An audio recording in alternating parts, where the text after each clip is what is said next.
Labvakar visiem tiem, kas mūs klausās šeit klātienē, un visiem tiem, kas pievienojušies arī tiešraidē. Šodien mēs dzirdēsim noslēdzošo lekciju ciklā, kas tapusi izstādes Kurzemes Zemgales hercogisti un Lietuvas diškunigaitīja ietvaros, un uzzināsim vairāk par Kurzemes Zemgales hercogisti pēc hercoga Jēkaba. Un tāpēc man tas gods pieteikt Latvijas Nacionālā vēstures muzeja pētniece Mārīte Jakovļeva.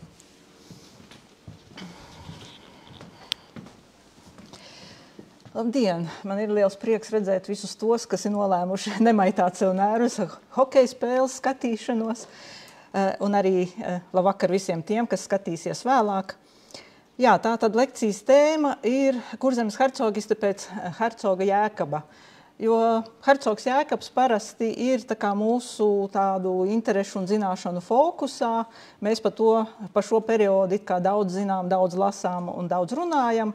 Savukārt par viņa pēctečiem un par šo te Ketleru dinastijas pēdējiem pārstāvjiem parasti runā ļoti maz, diezgan vispārīgi, un tad parasti uzreiz ātri pāriet pie Ernsta Johana Bīrona.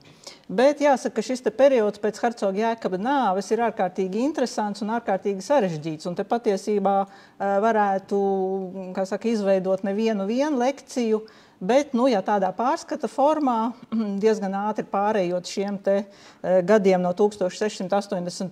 līdz 1737. Iegūstot tādu zināmu ieskatu šajā periodā, tātad hercogs Jēkabs mirst 1681. gada 31. decembrī, un tāpēc šos te viņa dzīves gadus dažkārt raksta 81., dažkārt raksta 82. Bet savu testamentu viņš parakstīja jau 1673. gadā. Jā, tātad 6. septembrī ir sastādīts hercoga Jēkaba testaments, un te ir redzama pirmā un pēdējā lapa. Un šajā testamentā viņš tātad nosaka, tiesības un pienākumus savam vecākajam dēlam Frīdriham Kazimiram, kuru viņš atstāja par savu mantinieku, troņa mantinieku, un arī nosaka to, kādā veidā tad hercogam Frīdriham Kazimiram ir jāpietās ar saviem brāļiem un māsām, tātad kas kuram ir jāsaņem pēc hercoga Jēkaba nāves. Un šim te testamentam vēl 1677. gadā ir tapis papildinājums, jeb kodicils, pēc tam, kad bija mirusi viņa laulātā draudzene Luīza Šarlote, tātad 1678. gadā, un tajā pašā gadā mirst arī otrais pēc vecuma viņa dēls Kārlis Jēkabs.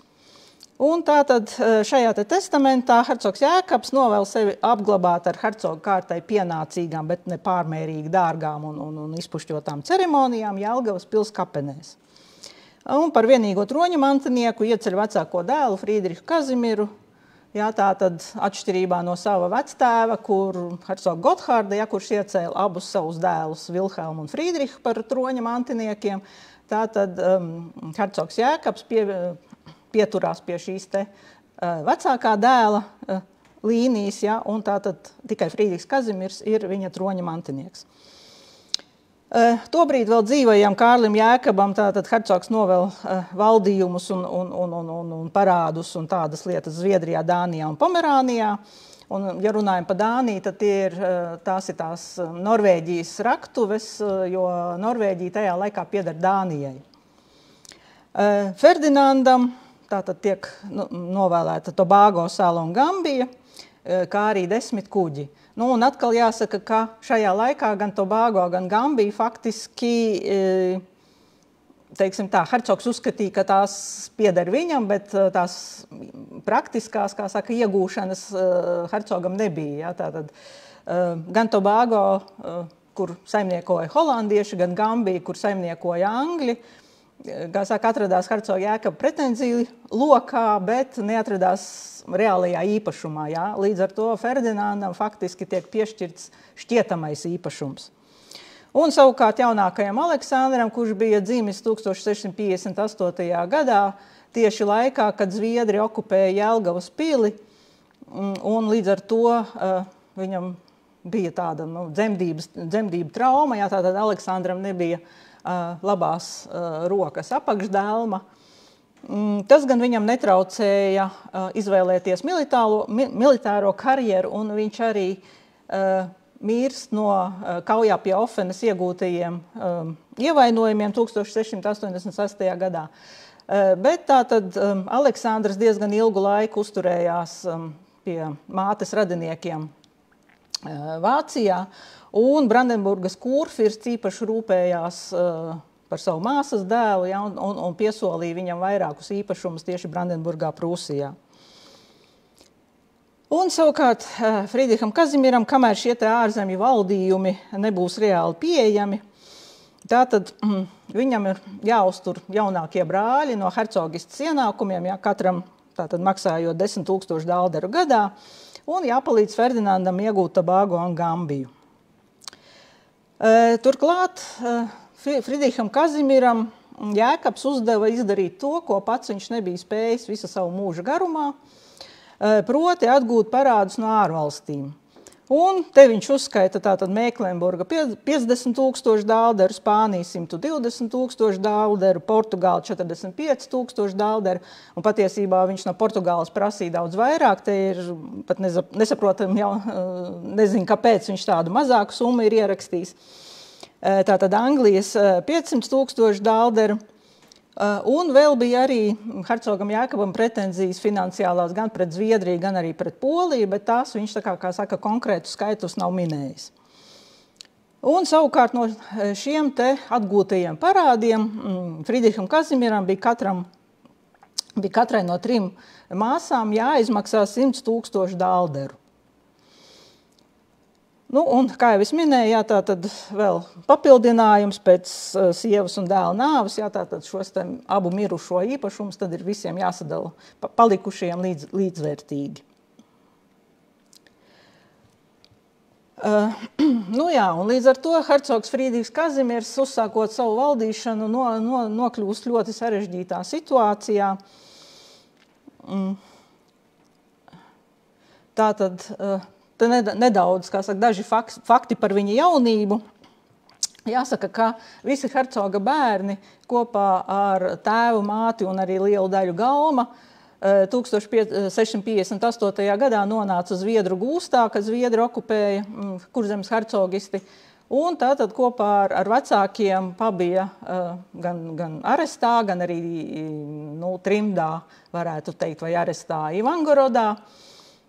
Bet pēc tam, kad hercogu Jēkabu 660. gadā restituēja viņa tiesībās un hercogs atgriežās Kurzemē, tad tika nolemts, ka vecāko jaunāko dēlu un arī vienu no meitām sūta pie mātes radiem uz Vāciju, jo pirmkārt tur ir drošāka situācija, otrkārt tur arī labāk materiālie apstākļi, jo Kurzemes hercogista karā ir izpostīta. Pie robežām joprojām uzturās Krievu karaspēks, Polija, Lietuva joprojām, kā saka, atrodās kara stāvoklī ar Maskaviju. Tāpat tās arī ar Zviedriem situācija nav droša. Un līdz ar to tātad daļa ģimenes tiek nosūtīta uz ārzemēm, un to vidu arī Friedrichs Kazimiers. Un 668. gadā viņš dodās studēt uz Parīzi, lai gan hercogs Jēkabs bija gribējis viņu sūtīt studēt uz Poliju, bet Brandenburgas kurfirsts norādīja, ka Polija ir pārāk nedroša, kā saka, vieta un labāk tomēr doties uz Franciju.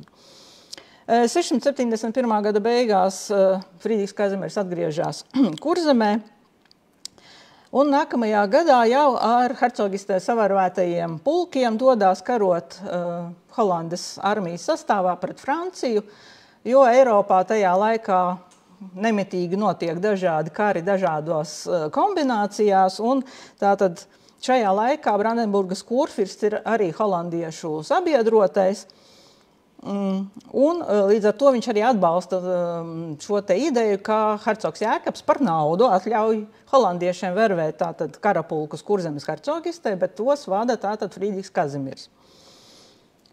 Taču tad, kad Brandenburgas kurfirsts noslēdza Francijas separātu mieru, viņa nostāja mainās, un līdz ar to mainās arī hercoga Jēkaba nostāja, kurš ļoti tā, jāsaka, asi reaģēja uz jebkurām šādām te ārpolitiskajām pārmaiņām, kā saka, pēc savas pieredzes pārdzīvojis šo te zviedru iebrukumu un zviedru gūstu, viņš ļoti uzmanīgi turpmāk, kā saka, šajās te ārpolitiskajās situācijās mēģināja rīkoties. Galvenais, lai, kā saka, Kurzemes hercogistei un viņam pašam nevarētu neko pārmest neviens. Un līdz ar to viņš vēlējās atsaukt Friedrihu Kazimieru no dienesta un sarakstē ar ārvalstīm faktiski, kā saka, norobežojās no viņa darbības. Un, teiksim, viņš tur Francijas karalim, viņš rakstīja, ka Friedrichs Kazimiers bez viņa atļaujas un bez viņa, kā saka, gribēšanas ir iestājies kara dienestā un vervējis šos te kara pulkus, kas patiesībā neatbilst, kā saka, tā īstenībai. Un tātad Friedrichs Kazimiers vēl kādu laiku paliek ārzemēs. 675. gada oktobrī Hāgā viņš apprecās ar Nasavas firstieni Sofiju Amēliju, tātad pirmajā laulībā.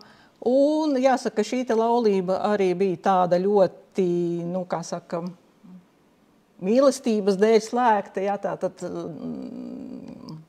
bija ļoti saskanīga dzīve, bet šajā laulībā dzima tikai meitas, diemžēl, un troņa mantinieka šajā laulībā troņa mantinieks neradās. Pāris tātad ierodās 678. gadā hercogistē atpakaļ, un Jēkabs jau iesaista Friedrihu Kazimieru pārvaldes lietās, jo viņam pašam pēc Luīzes Šarlotes nāves ir pasliktinājusies veselība. Viņš gan, kā saka, pēc kāda laika atkal atlapst un turpina šo te aktīvo savu, teiksim, darbību, gan saimniecisko, gan politisko, bet tomēr hercogs Friedrichs Kazimiers jau, kā saka, tiek ievadīts šajā te pārvaldes darbā. Un arī 1677. gadā tieši Friedrichs Kazimiers ir tas, kurš atjauno Liepājā kuģu būvētu, ko savulaik Jēkabs bija nodibinājis 639. gadā un 40. gadā, bet pēc tam pārcēla uz Ventspili šo te kuģu būvētavu, un kopš tā laika hercogi tad līdz tam 677. gadam kuģus Liepājā nebija būvējuši.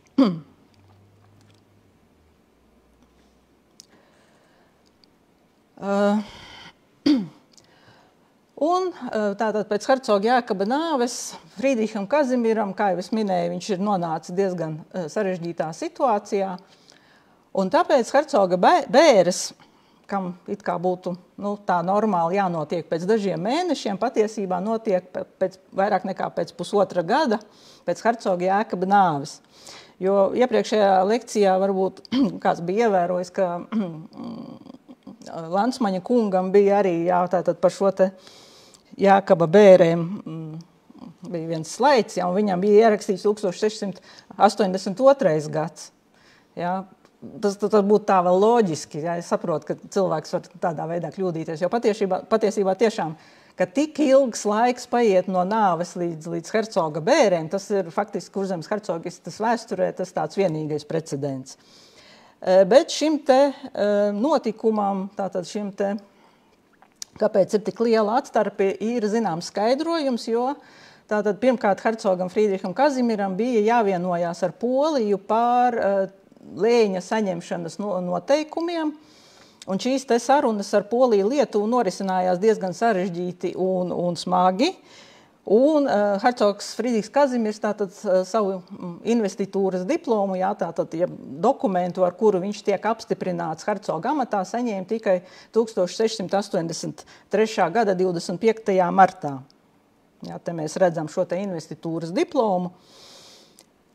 Un šīs te sarunas risinājās ilgi un dikti dēļ vairākiem, kā saka, strīdīgiem jautājumiem. Viens no tādiem jautājumiem bija, piemēram, tas, ka Kurzemes hercogi, gan Jēkabs, gan arī Friedrichs Kazimiers atteicās doties uz šo te lēņa saņemšanas, jeb investitūras ceremoniju uz Poliju, bet, kā saka, uzstāja uz to, ka šo te diplomu un šo te ceremoniju varētu norisināt un novadīt un saņemt ar savu sūtņu starpniecību.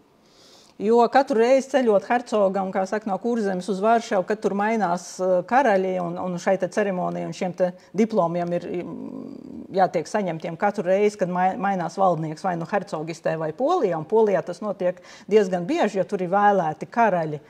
kā saka, un karalis var ne tikai nomirt, bet vienkārši atkāpties no troņa un kā saka, tiek ievēlēts cits. Jā, tātad šie te procesi ir arī ne tikai viņi diezgan bieži, bet viņi parasti ļoti dārgi, jo tad ir jābrauc, kā saka, ar lielu svītu, ar lielu pompu, ar lielām dārgām dāvanām. Līdz ar to hercogs Friedrichs Kazimirs tiešām panāca to, ka tika apstiprināts, ka hercogi drīkst neierasties personīgi uz šo te lēņu saņemšanu. Un arī tika risināti vēl vairāki jautājumi, piemēram, pacēlās tāds jautājums par Kurzemes hercogistes ģērboņa paplašinājumu. To, kāds izskatījās ģērbonis Ketleru dinastijas laikā, var labi redzēt mūsu izstādē. Jā, tātad Ketleru dinastijas Ketleru ģimenes šis katla kāsts ir ģērboņa centrā un ārējā vairogā ir sarkanais lauva, kas personificē Kurzemi, un alnis, kas personificē Zemgali. Bet šajās te sarunās, ko hercoga sūtņi risināja Polijā, pacēlās tāds jautājums, ka varbūt varētu paplašināt šo te hercoga ģērboni ar Piltenes vapeni, jā, un Piltenes apgabals, kas tajā laikā atradās Unijā ar Kurzemes hercogisti. Tātad Piltenei bija ģērbonī ģērs, un arī varbūt, kā saka, varētu pievienot hercogistas ģērbonim arī Tobago ģērboni.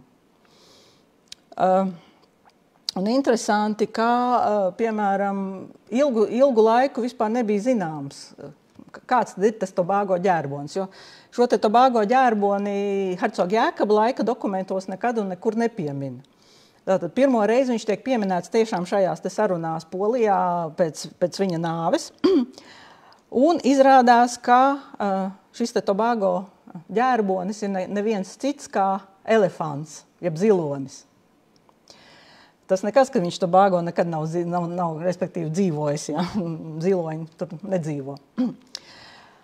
Bet hercogs Friedrichs Kazimirs noraidīja abus priekšlikumus, pamatojot to ar tādu domu, ka, ja pievienos, kā saka, Pilteni īsti nav pamatojumi pievienot ģērbonim, jo hercogam nav arī Piltenes, teiksim, apgabala valdnieka tituli, jā, bet šie te abi divi veidojumi atrodas tādā Unijā. Un savukārt, ja pievienos šo te Tobago ģērboni, tas varētu izraisīt, teiksim tā, Polijas interesi par šo te koloniju, un arī, kā saka, Polija varētu to pretendēt un rīkoties kā ar savu teritoriju. Un tātad abi divi šie te priekšlikumi tika noraidīti. Un tātad nākamais, kāpēc tātad šīs te bēres tik ļoti ieilga, bija tas, ka hercogs Friedrichs Kazimirs jau tūlīt pēc tēva nāves bija spiests risināt sarunas ar brāļiem un māsām, jā, par šiem te mantas un naudas sadalīšanas jautājumiem. Jo, kā mēs redzējām, hercogs Jēkabs novēlēja atgūt ārzemju parādus un tad izmaksāt, kā saka, brāļiem un māsām.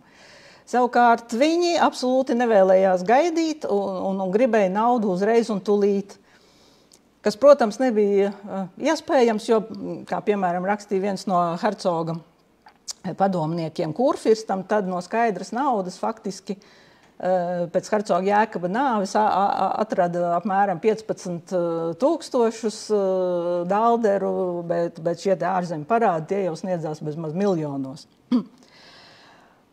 Un, jā, tātad vislielākās problēmas bija ar šīm te māsām, jā, kurām pienācās pa 100,000 dalderu. Un vecākā meita, hercoga Jēkaba meita Luīza Elizabete, ja, ko mēs te redzam, 1670. gadā bija apprecējusies ar Hesenas Homburgas landgrāfu Friedrihu II, un tur apakšējā bildē mēs redzam, ka arī viņa ir atstājusi, kā saka, savus pēdas Vācijas vēsturē, jā, tā ir ielas nosaukuma plāksnīte Bad Homburgā, toreizējā Hesenas Homburgas landgrāfistes galvaspilsētā, un arī apakšā tātad ir paskaidrojums Luīza Elizabete no Kurzemes, tātad lielā kurfirsta, tas ir domāts Brandenburgas kurfirsts Friedrichs Vilhelms, kas bija viņas mātes brālis, tātad lielā kurfirsta māsas meita, un landgrāfa Friedricha otrā sieva. Un jāsaka, ka šis te Friedrichs II, viņam kopumā bija trešās sievas, un kā stāstīja, tad viņš esot precējis pirmo sievu apņēmis dēļ naudas, otro sievu, tātad Luīza Elizabete apņēmis dēļ mīlestības, un ar viņu tiešām bija daudz meitas, viņam daudz bērnu bija, un viņš viņu sauca par manu eņģeļu resnulītu, un sakot, vēl daudzos visādos mīļvārdiņos. Un trešo sievu viņš bija apņēmis, lai tos bērnus varētu izaudzināt pēc Luīzes Elizabetes nāves. Otrā meita, Šarlote Sofija, attiecībā uz viņas laulībām bija dažādi plāni, bet viņa tomēr palika neprecējusies, un 678. gadā viņa ir aizsūtīta uz Kaseli, tātad pie savas tantes Hedvigas Sofijas, Hesenes Kaseles landgrāfiene Hedviga Sofija bija hercoga Jēkaba sievas Luīzes Šarlotes māsa, un tur jau bija aizsūtīta iepriekš jaunākā māsa Marija Amēlija. Kā jau es minēju, tātad precīzi plāni neizdevās, bet 1688. gadā viņi ievēlēja par Herfordas klostera abati, kam bija Svētās Romas impērijas firsta status. Tas bija tāds arī ļoti interesants. Vācijā ir šie te klosteri, kas faktiski tie ir luterāņu klosteri, bet viņi tādi, kā lai to saka, no vienas puses tas ir kā garīgs valdījums, no otras puses viņi tā kā tiešām tā kā valsts valstī. Tur tas ļoti sarežģīta tā sistēma, bet katrā ziņā šis te Herfordas abatas status bija diezgan augsts, teiksim, tajā vācu valstu sistēmā. Tā kā faktiski viņam bija valdniece. Un jaunākā māsa Marija Amēlija, kas pie tantes nosūtīta jau 669. gadā, sākotnēji bija domāts, ka viņa precēsies ar tātad Hesenes Kaseles landgrāfienes vecāko dēlu, bet, diemžēl, viņš ceļojuma laikā, tā saucamās kavaliatūras laikā, bija saslimis un nomirs. Un līdz ar to pēc dažiem gadiem viņa apprecējās ar nākamo rindā brālēnu, tātad Hesenes Kaseles landgrāfu Kārli. Un jāsaka, ka arī viņa ir atstājusi zināmas pēdas, gan Vācijā, gan arī vispār vēsturē, jo viņu tātad abu kopīgais dēls Friedrichs kļuva par Zviedrijas karali 1720. gadā, aprecoties ar Zviedrijas karalieni Ulriku. Viņš kļūst par karali, un tātad hercoga Jēkaba mazdēls ir Zviedrijas karalis Frederiks I. Un šeit mēs redzam vienu no tām mantām, kuras dalīja brāļi māsas pēc vecāku nāves, un pa kurām bija, kā saka, milzu strīdu un milzu nesaskaņas. Konkrēti šī te muciņa ir tieši pateicoties šai te dalīšanai saglabājusies līdz mūsdienām un pašlaik atrodas Kaseles muzejā. Tātad viņi tikusi Marijai Amēlijai, Liepājas kāzu dāvana hercogam Jēkabam 645. gadā no apzeltīta sudraba. Un te ir, mēs redzam, kā tad grāmatas vāks un tituls, tātad par šiem te strīdiem un konfliktiem un šo te mantas dalīšanu ir saglabājies ļoti daudz dokumentu un ne tikai mūsu arhīvā, bet arī Vācijas arhīvos. Un proti tātad vācu vēsturniece Almūta Būsa ir izdevusi grāmatu ar dokumentu krājuma nosaukumu Smagais mantojums, tātad sarunas par mantojumu sadali 1682–83. gads, tātad tas ir tāds diezgan biezs sējums, un pie tam tur ir galvenokārt tiešām runa par šīm te meitu pretenzijām. Jo tie dokumenti, kas attiecās uz hercoga Ferdinanda pretenzijām pret Friedrichu Kazimieru, tās pārsvarā atrodas mūsu arhīvā un faktiski arī vēl gaida, teiksim, savu apstrādi vai izdošanu. Bet arī tas, kas atrodas pārsvarā Vācijā, tas ir vesels sējums. Līdz ar to mēs varam iedomāties, un tas ir tikai kā saka, 82. 83. gads, jo šīs te sarunas pēc tam turpinās jau vēl arī vēlāk, un ir tīpaši hercogu Ferdinandu, tas turpinās vēl gadiem tiek noslēgts līgums, tad Ferdinandam atkal kaut kas nepatīk, atkal tiek noslēgts jauns līgums, un Ferdinands vispār, viņš, kā saka, to Tobago un Gambiju viņam bija absolūti nevajadzīgas. Un tās viņš piedāvāja Friedricham Kazimiram, ka viņš varētu atpirkt par 200,000 dalderu to visu, bet atkal naudu viņam vajadzēja te un uzreiz. Un līdz ar to Friedrichs Kazimirs bija spiests arī aizņemties ļoti daudz naudas no, kā saka, gan no muižniekiem, gan no, kā saka, ieķīlāt muižas, pa ko viņam pēc tam visi vēlākie vēsturnieki ārkārtīgi, teiksim, pārmet to, ka viņš it kā vai ne šo te hercoga Jēkaba saimniecību un tās muižas, ka viņš viņus ieķīlā, ka viņš visu, kā saka, bez maz vai izposta, ja? Viņam vienkārši nebija citas iespējas, jo hercogs Jēkabs pats viņu nostādīja tādā situācijā. Nu, un te mēs redzam tātad hercogu Ferdinandu, un pie tam interesanti ir tas, ka katru reizi noslēdzot līgumu starp, teiksim, brāļiem, hercogs Ferdinands solījās, ka viņš nekad neapmetīsies uz dzīvi Kurzemes hercogistē un arī nekad nepretendēs uz varu. Ferdinands arī kopš jaunības viņš ir tātad studējis ārzemēs, ik pa brīdim iekūlies dažādās nepatikšanās, tur dueļos un tādās lietās, kas patiesībā to laik arī bija aizliegts jau. Bet, kā saka, visu lielāko mūža daļu viņš pavadīja militārajā dienestā, gan Brandenburgas armijā, gan arī galvenokārt Polijas Lietuvas armijā.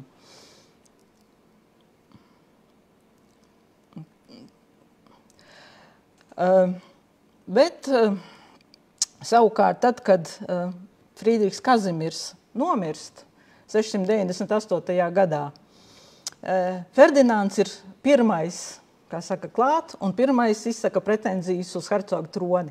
Tad, kad nomirst Friedrichs Kazimirs, paliek Kurzemes hercogistē dzīvo viņa atraitne, tātad hercogiene Elizabete Sofija, kura bija viņa māsīca un arī bija Brandenburgas Prūsijas princese, proti viņas pusbrālis, tolaik bija valdošais kurfirsts Brandenburgā Friedrichs III. Un tātad Friedricham Kazimiram kā troņa mantinieks paliek dēls, no kuru bija dzemdējusi Elizabete Sofija, tātad Friedrichs Vilhelms, dzimis 1692. gadā. Proti, tātad vēl nepilnus 6 gadus vecs. Un tagad radās problēma, kurš tad būs tas reālais hercogistes pārvaldnieks, jo saskaņā Kurzemes hercogistes satversmi, jeb valdības formulu, ko pieņēma 1617. gadā, nomirstot hercogam, šī te pārvaldīšana, ir tīpaši, ja hercogs ir mazgadīgs vai viņš ir kaut kur prombūtnē, pārvaldīšana pienākās hercogistes valdībai, jeb virspadomniekiem. Jā, tātad šie 4 virspadomnieki, Landhofmeisters, kanclers, Oberburggrāfs un landmaršals, kas veido hercogistes valdību, tiem būtu jābūt tiem reālajiem hercogistes pārvaldniekiem, kamēr uzaug tātad troņa mantinieks. Bet ar to nebija mierā, kā jau es minēju, ne Ferdinands, ne arī Elizabete Sofija, kuru atbalstīja Prūsija, kurai, kā saka, līdz ar to radās tādas lielākas intereses iegūt Kurzemes hercogistu, varbūt, kā saka, kā savu teritoriju. Un sākās Polijā strīdi par to, kurš tad būs tas īstais tagad pārvaldnieks. Nu, gala beigās, pat cik Ferdinandam tomēr bija spēcīgāka aizmuguri Polijā, Lietuvā, kā jau Polijas armijas ģenerālim. Tātad 699. gadā Polijas karalis apstiprināja viņam administratora titulu, tātad Friedricha Vilhelma mazgadības laikā, bet vienlaikus apstiprināja arī Elizabetes Sofijas tiesības. Kā saka, negluži tā kā hercogienes, bet kā hercogienes atraitnes un tātad troņa mantinieka audzinātājs. Līdz ar to tur tās nesaskaņas abiem diviem turpinājās, un pie tam, teiksim, Elizabete Sofija kā hercoga atraitne arī saņēma zināmu atraitnes tiesu, tātad zināmas teritorijas, kas viņai pienācās vēl līdz viņas mūža galam, no kurām tad viņai, kā saka, bija jāiegūst šie ienākumi, teiksim, dzīvošanai. Bet šīs nesaskaņas zināmā mērā atrisina lielais Ziemeļu karš. Jo 1700. gada februārī Pēters I kopā ar Polijas-Lietuvas karali Augustu II izdomā, ka viņi uzbruks Zviedrijai. Un Augusts II šo karu uzsāk tieši kā Saksijas kurfirsts, kas viņš arī ir vienlaikus. Un Polija-Lietuva oficiāli šajā karā nepiedalās, lai gan Polijas-Lietuvas armijas daļas, kā saka, Rīgas aplenkumā ir un arī Kurzemē atrodas, bet, kā saka, oficiāli Polija-Lietuva iesaistās karā tikai 1703. gadā. Pie tam poļiem, lietuviešiem, tīpaši lietuviešiem, vēl tur ir nesaskaņas savā starpā. Magnātu, kā saka, pilsoņu karš gandrīz vai ir. Un līdz ar to, teiksim, lietuviešu magnāti Sapiehas sabiedrojās ar Zviedriem, savukārt Višņevecki un vēl tur vesela virkne, jā, tātad paliek ar Saksijas kurfirstu un Polijas karalu un Krieviem. Līdz ar to te ir tāds ļoti liels un sarežģīts periods sākās. 1701. gadā savukārt Brandenburgas kurfirsts Friedrichs III izdomāja, ka viņš kronēsies par Prūsijas karali Friedrihu I un izveidos vienu lielu tātad Prūsijas karaļvalsti, kas līdz tam bija tikai kurfirsta valsts, tagad būs karaļvalsts. Un Elizabete Sofija kopā ar dēlu, tātad janvārī šīs kronēšana notiek, viņi dodās uz šo te kronēšanu, bet atpakaļ vaistā arī Kurzemē, vismaz Elizabete Sofija neatgriežās, viņa pēc tam vēl divreiz apprecās, bet tas viņai, kā saka, netraucē vēl šos te īpašumus un šos te ienākumus no Kurzemes īpašumiem, kā saka, gan pieprasīt, gan arī baudīt vēl arī faktiski līdz dzīves galam. Un 1701. gadā, tātad jūlijā, notiek šī te līktenīgā Spilvas kauja, kuras ainu jūs arī redzat, Spilvas pļavās pretīm Rīgai. Un tur ir 3 datumi, jā, kas ir, kā saka, arī šī te laikmeta iezīme. Pirmais datums, tas ir pēc vecā stila, jeb Juliāņu kalendārs, kuru lieto Krievija. Otrais datums, tas ir pēc Zviedru stila, kur Kārlis 12. izdomāja, ka viņš negrib ne jauno, ne veco, bet viņam kalendārs atšķirsies pa vienu dienu no vecā kalendāra. Un līdz ar to tātad viņam ir 9. un 19. tas ir pēc jaunā stila, kuru lietoja gan Polijā-Lietuvā, gan arī Kurzemes hercogistē. Un hercogs Ferdinands, kurš bija tajā laikā arī atkal iestājās Polijas-Lietuvas armijā, piedalās šajā te kaujā, bet pēc kaujas nodalās, kā saka, no armijas un pavēl, teiksim, Jelgavas garnizonam nepretoties Zviedriem, redzot šo te milzu pārspēku, vai ne, jo tas garnizonā tur faktiski 2 rotas, ja tur nebija nekādas reālas iespējas pretoties, pavēl nepretoties, savāc, tā sakot, mantas, ko vien var savākt, un arī dodās uz ārzemēm, un turpmāk ta mēģina šo te hercogistes okupāciju, jo Zviedri ienāk tātad visā hercogistē, mēģina šo te okupāciju novērst vai padzīt Zviedrus diplomātiskā ceļā.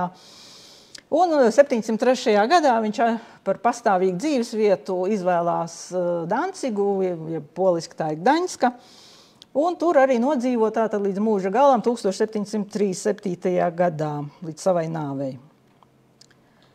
Nu, un te mēs redzam, jā, kad lielais Ziemeļu karš, armijas staigā turpu šurpu, protams, notiek dažādas kaujas, šo te pārtiku un zirgiem furāžu ievāc no hercogistas iedzīvotājiem, gan vieni, gan otri, gan arī plus vēl nāk, protams, arī lielais mēris, 709. 10. gads. Un pie tām, teiksim, atsevišķas krievu un sakšu vienības paliek arī pēc tam, kad Pēters I jau bija okupējis Rīgu un ieņēmis visu Vidzemi. Tātad tās paliek it kā, nu, tur piekrastes apsargāšanai un robežu apsargāšanai, jā, bet, nu, tā kā tā tas joprojām viss ir jāuztur hercogistas iedzīvotājiem. Bet jāsaka, ka jau kopš apmēram 703. 704. gada Kurzemes hercogistas muižniecībā rodās dažādas idejas, kā varētu sakārtot šo te pārvaldu, jo tajā laikā, kad Zviedri ir okupējuši Kurzemes hercogisti, viņi, protams, nodibina savu militāro pārvaldi, Un galvenokārt, lai varētu nodrošināt šo pārtikas ievākšanu, jā, tātad uztur ievākšanu armijai, bet tāpat laikā, teiksim, hercogistas šī valdība, ja virspadomnieki joprojām turpina funkcionēt un zināmā mērā šo pārvaldi kaut kādā veidā mēģina vēstuļu un sarakstas ceļā arī turpināt hercogs Ferdinands. Savukārt, kā es minēju, Kurzemes muižniecība bija sadalījusies partijās. Viena daļa atbalstīja Prūsiju un Elizabeti Sofiju un Friedrihu Vilhelmu, otra savukārt Ferdinandu. Un tā daļa, kas atbalstīja Friedrihu Vilhelmu, jau sāka domāt, ka 703. 4. gads pirmo reizi parādās ideja par to, ka Friedrihu Vilhelmu varētu pasludināt par pilngadīgu. Tajā laikā viņam tā tad ir 12 gadi, pat vēl nav, ja, bet ideja ir pasludināt viņu par pilngadīgu un attiecīgi, kā saka, ka viņš varētu oficiāli ieņemt šo hercoga troni.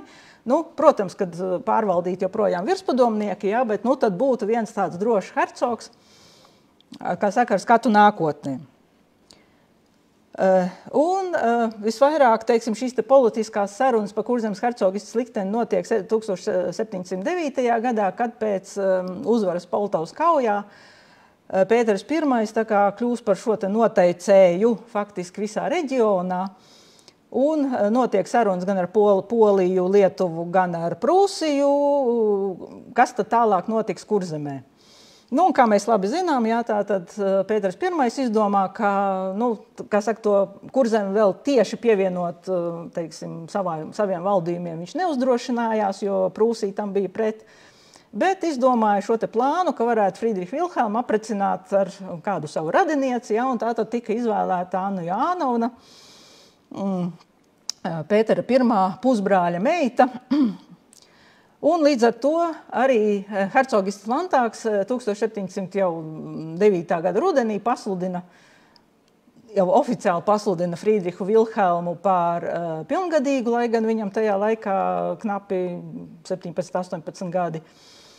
Bet oficiālā pilngadība ir tolaik no 20 gadiem. Tātad, un 710. gada pavasarī Friedrichs Vilhelms ierodās Kurzemē, kā saka, mēģina organizēt kaut kādas tur savu rezidences iekārtošanu, un risinās arī sarunas tātad par laulībām ar Annu Jānovnu, tiek sūtīti sūtņi pie Krievijas virspavēlniecības un arī uz Pēterburgu, tiek noslēgts laulību līgums 1710. gada vasarā, un 710. gada rudenī Friedrichs Vilhelms dodās uz Pēterburgu, ja, kur septembrī tad arī notiek šīs kāzas, novembrī notiek tātad laulības. Un tad, kad hercogs ar jauno sievu dodās atceļā, diemžēl, kā saka, aizbraucot dažas jūdzes no Pēterburgas, viņš smagi saslimst un nomirst. Un Anna Jānovna paliek par hercogieni atraitni, bet, kā saka, uz Kurzemes hercogisti atkal sākās, kā saka, pretenzijas gan no vieniem, gan no otriem, gan no trešiem. Joprojām tātad Kurzemes hercogistē atrodas Krievijas karaspēks, atrodas Saksijas karaspēks, atrodas hercoga valdība. Ferdinands, kurš nekad nav atzīnis Friedriha Vilhelma atzīšanu par pilngadīgu un viņa iecelšanu par hercogu, jo viņš uzskata, ka viņš ir hercogs, jā, viņš joprojām mēģina šo visu pārvaldīt no Dancigas. Atsevišķie īpašumi, kas pieder Elizabetei Sofijai, jā, tie joprojām, kā saka, atrodas tā kā viņas pārziņā. Un tagad hercogienei Annai Jānovnai atkal kā atraitnei pienākās zināma daļa no hercoga šiem te īpašumiem. Jā, tātad atkal zināma daļa no muižām tiek nodalīta no, kā saka, citiem ienākumiem, un tiek piešķirta tieši Annai Jānovnai, viņas galma uzturēšanai un viņas uzturēšanai. Un reāli Anna Jānovna pārceļās uz dzīvi tātad Kurzemē tikai 1716. gadā, kur tad tiek izveidots atsevišķs viņai galms. Sākumā viņa dzīvo tirgotāju mājās Jelgavā, un tad, kad, kā saka, saved kārtībā plus mīnus jauno pili, ja, kur bija iesācis būvēt vēl Friedrichs Kazimirs, kas tagad ir Akadēmija Petrīna, kā mēs zinām, Jelgavas muzejs. Tātad, tad, kad saved kārtībā šo te pili, tad Anna Joanna pārceļās dzīvot tur. Nu, un te mēs redzam, jā, tātad Friedrichs Vilhelms, vienā, kādu viņu redzējis viens no māksliniekiem, jā, jo, kad mēs skatāmies tos, teiksim, vēsturisko personu portretus, jā, tad dažreiz ir jābrīnās, vai tad tas ir viens un tas pats cilvēks, jā, jo tie tēlojumi daudz un dažādi, bet, nu, kā saka, uz to pusi jau apmēram ir, jo tiešām, kā saka, tiem ketleriem ir tādas tās iedobītas zodā parasti un tāds diezgan tāds deguns tāds, un tie apaļie vaidziņi apmēram, nu, tā kā saka, uz to ketleru dzimtu tas viss tā ir. Nu jā, un līdz ar to tā tad Kurzemes hercogistē notiek kārtējo reizi, kā saka, daudzvaldība, jā, un zināmā mērā politiskais haoss, jo Kurzemes mužniecība atkal, kā saka, atbalsta te vienus, te otrus, te vispār mēģina realizēt savu pastāvīgu politiku vēl klāt visiem šiem te politiskajiem strāvojumiem.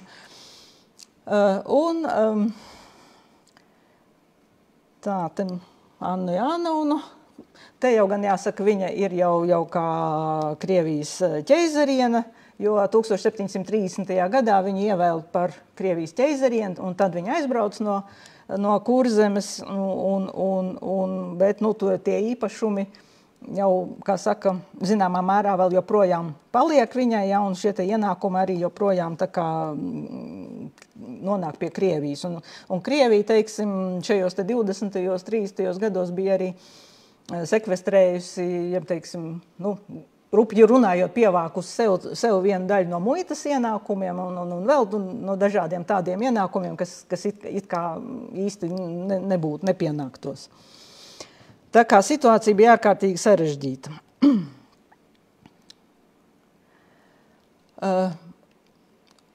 Pēc Friedricha Vilhelma nāves Polijas karalis oficiāli apstiprināja amatā atkal hercogu Ferdinandu. Bet problēma bija tāda, ka hercogs Ferdinands jau bija diezgan zināmā tādā, nu, jau cienījamā vecumā un joprojām nebija precējies. Dzīvojot Dancigā, ap 1711-12 gadu viņš beidzot sāk domāt, ka vajadzētu varbūt arī aprecēties un sāk meklēt sev līgavu.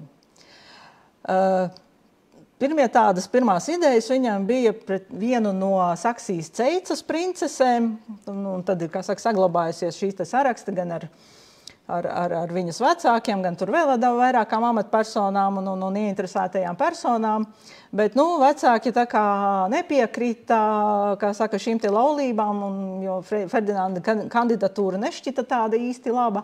Un arī jāsaka, ka Ferdinands pēc Friedricha Vilhelma nāves gatavojās atgriezties Kurzemes hercogistē, bet tad viņš, kā saka, saņēma no Pētera pirmā tādu negluži tiešu, bet netiešu ziņu, kā tiklīdz viņš parādīsies hercogistē, tā viņu apcietinās un aizsūtīs uz Sibīriju, tā kā lai viņš nemaz nedomājot tad tur braukt. Līdz ar to Ferdinands paliek, jā, kā jau es minēju, Gdaņskā un mēģina tātad Dancigā un mēģina pārvaldīt tātad joprojām no turienes hercogisti. Un nākamais solis šo te laulību virzienā ir 20. gadu beigas, kad, kā saka, tiek meklēta cita princese, un tad izvēle krīt uz Saksijas Vaisenfelsas princesi Johannu Magdalēnu. Un arī tātad šie te plāni tad arī sekmējās 1730. gadā, proti tad Ferdinandam jau ir 75 gadi. Viņš apprecās ar 22 gadus jauno Johannu Magdalēnu, pie tām viņš precās tātad pie Johannas Magdalēnas Saksijas Vaisenfelsā, caur savu pārstāvi. Jā. Viņš pats nebrauc, bet viņu kāzās viņu pārstāv, kā saka, delegāts vai deputāts vai vietnieks. Un tad ir ļoti interesanti saglabājušies tie ziņojumi, kādā veidā jaunā līgava tagad, kārtējo reizi, kā saka, bija nolemts, Ferdinands bija izdomājis, ka viņš tomēr atgriezīsies, tagad ir apprecējies, viņš arī saņem investitūras diplomu no Polijas karaļa 731. gada sākumā. nu, viņš ir atkal īsts hercogs, jā, tagad, nu, tomēr varētu atgriezties hercogistē. Un līdz ar to jaunā Līgava iedomājusies, ka, nu, kā saka, pa taisno braukt uz Kurzemi, dodās Kenigsbergas virzienā, bet izrādās, ka Ferdinandam tas ir, kā saka, viņš pakoties, viņš it kā sāk, bet nekur viņš tālāk nedodās. Un viņš paliek turpat uz vietas tajā Dancigā. Līgava viņu gaida Kenigsbergā vienā iebraucamajā sētā un gaida, un nekas nenotiek. Un līdz kā saka, izsūt, beidzot viņu tur tā kā sameklē, kur viņa ir aizbraukusi, tad viņa Ferdinanda tur tiem pārstāvi, vai ne, uzzina, ka viņi tur, tad aizbrauc viņai pakaļ, atved viņu uz Dancigu, bet Ferdinands viņu uzņem ārkārtīgi nelaipni. Faktiski pirmās dienas viņš tur vispār neliekas nezīnis, ka viņi ir atbraukusi. Un līdz ar to šīs te attiecības abu laulāto starpā ir nu, galīgi, kā saka, vienīgās nesaskaņās, un viņa arī dzīvo katrs savā mājā, kurām, kā saka, ir divas blakus mājas, kurām pa vidu ir izlaustas durvis, bet, nu, tās durvis, acīm redzot, ir lielākoties ciet, jā. Un tas, starp citu, ir tieši Dancigā, tajā centrālajā laukumā, tur bijis tā māja. Nu, lūk, un līdz ar to tātad, protams, nekādi troņa mantinieki Ferdinandam nerodās, katrs dzīvo savu dzīvi, un Ferdinands vispār, kā saka, visu mūžu viņam ir bijis tāds nevisai labs raksturs, un uz vecumu, protams, palicis ir vēl kašķīgāks un nelabāks. Bet interesanti ir tas, ka apkārtējo valstu sūtņi, jā, teiksim, tu Zviedrijas, Lielbritānijas, Dānijas, Prūsijas, Austrijas, no Polijas. Katrā Ferdinands, jā, kā tad tiek novērots bez maz vai katru dienu, nu, kurā brīdī tad viņš beidzot nomirs. Lai, kā saka, lai varētu sākt dalīt viņa mantojumu, lai varētu izteikt tās pretenzijas atkal uz Kurzemes hercogistu, jo vēl jau, protams, arī vēl tik līdz tajos pat dažus gadus pēc Friedriha Vilhelma nāves sāka rasties pirmie projekti par to, kurš tad varētu būt tas hercogs, nākamais hercogs pēc hercoga Ferdinanda. Jo saskaņā ar Satversmi, ja nav, tātad, ja izbeidzās Ketleru līnija, taisnā līnija, tad Polija-Lietuva var pasludināt jauna hercoga vēlēšanas, var vispār sadalīt hercogisti vaivadijas pievienot, bet, nu, teiksim, 18. gadsimtā jau bija tā kā vairāk domas uz to, kurš tad, ka varētu ievēlēt jaunu hercogu. Un tad tur, kā saka, visi Ketleru radniecīgās līnijas izteica pretenzijas. Tur 20. gadu vidū tur bija kaut kādi 34 kandidāti, kuri, kā saka, vēlējās, lai viņus ievēl par hercogu. Jā, mēs zinām, piemēram, šo te Saksijas Morits notikumu, jā, kuru pat Kurzemes hercogistas Landtāgs ievēl oficiāli par nākamo tātad hercogu pēc hercoga Ferdinanda nāves. Jā, viņi neievēl par hercogu Ferdinanda dzīves laikā, bet par to eventuālo hercogu, par kādu viņam būtu jākļūst pēc Ferdinanda nāves. Bet pret to bija ārkārtīgi, kā saka, noskaņota naidīga Polija-Lietuva, jo uzskatīja, ka līdz ar to tātad pastiprināsies Saksijas līnija, jā, tātad Augusts II Saksijas Morits bija viņa dēls, un tātad Sakšiem pieaugs ietekmi Polijā-Lietuvā, un līdz ar to viņi nobalsoja, kā šis te Landtāga lēmums ir neleģitīms, un savukārt par to protestēja, protams, arī Krievija, kur absolūti nebija ieinteresēta Sakšu, kā saka, hercogā Kurzemes tronī.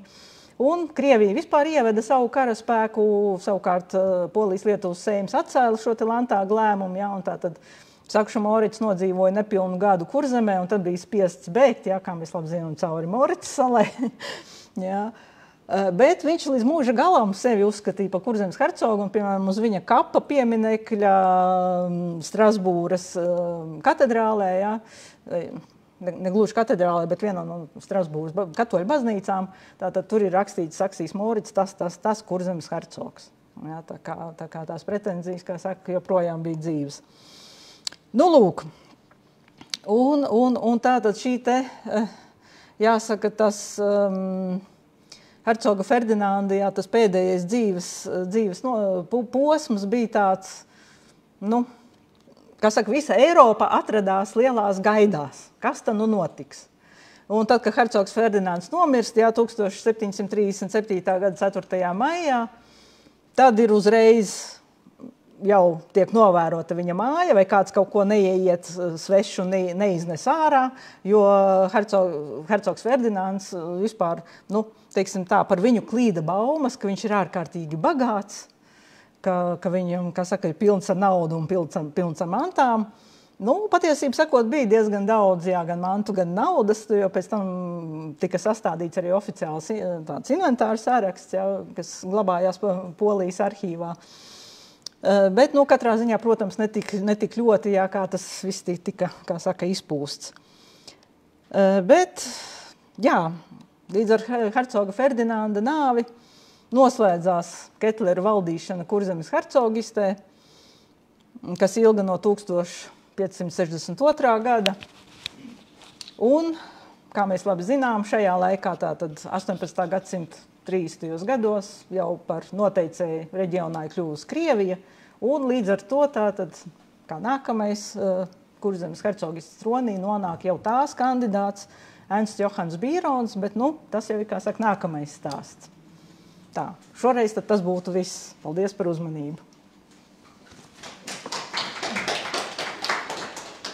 Tagad droši varat uzdot interesējošos jautājumus. Jā, droši var jautāt. Spieģiešu ar mikrofonu.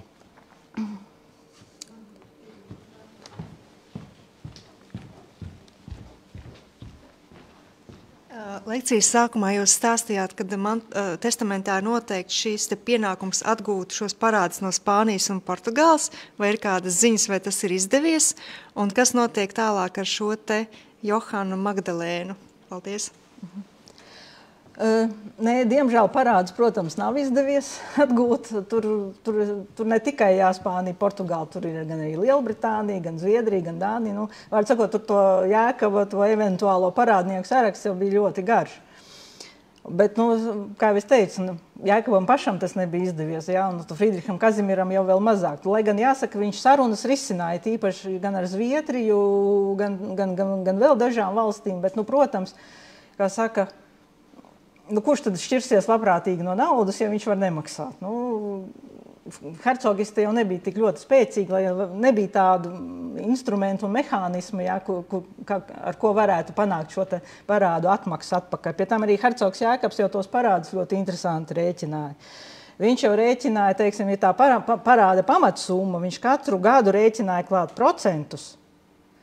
Jā, tātad, un līdz ar to tie 100 000, tie jau bija pieauguši gadu desmitu garumā. Jā, un loģiski, ka tos arī viena liela daļa vispār neviens neatzina par likumīgiem.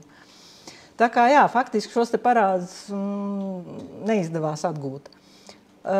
Johana Magdalēna pēc Ferdinanda nāves kādu laiku dzīvoja vēl Dancigā, pēc tam viņa aizbrauca dzīvot uz Leipcigu, vairāk tā arī neaprecējās, bet, kā saka, līdz mūža galam nodzīvoja Leipcigā. Kamēr gaidām jautājumu, varbūt vēl kādu no auditorijas, ir ienācis jautājums arī no mūsu Facebook skatītājiem. Cik lielā mērā atjaunoja kuģu būvētavu Liepājā, kā tā darbojās? Nu, kā jau kuģu būvētava?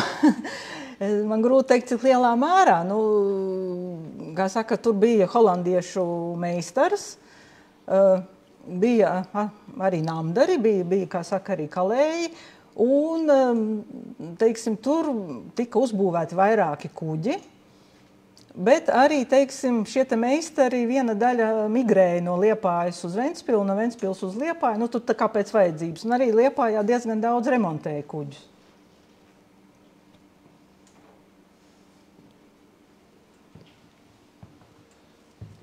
Ja vairāk jautājumu nav, teiksim paldies lielu Mārītei Jakovļevai un gaidīsim jūs atkal muzejā. Paldies! Paldies visiem!